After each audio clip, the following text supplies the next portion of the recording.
हजुर हजुर हजुर हजुर अनि भन न के भयो के लिएर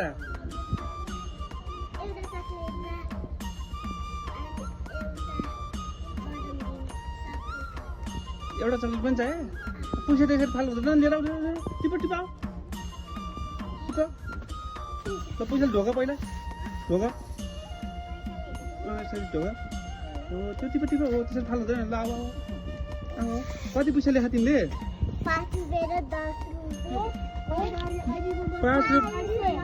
रुपैयाँ 10 रुपैयाँ लिएर 500 पनि लेखा खोइ 500 कुन चाहिँ यो 500 अनि 5 रुपैयाँ खोइ यो 5 रुपैयाँ 10 रुपैयाँ त्यो ए 10 रुपैयाँ मात्रै चिनेर रहेछ तिमीलाई के चाहियो तिमीलाई बदाम र चक्लेट चाहियो त्यस्तो गर्नु हुँदैन उठ हो बस तिम्रो मम्मीको नाम के बुवाको बाबा मात्रै हुनुहुन्छ बुवा छैन बाबा त बाबाको नाम राजन गुरुङ ओहो तिम्रो नाम मेरो नाम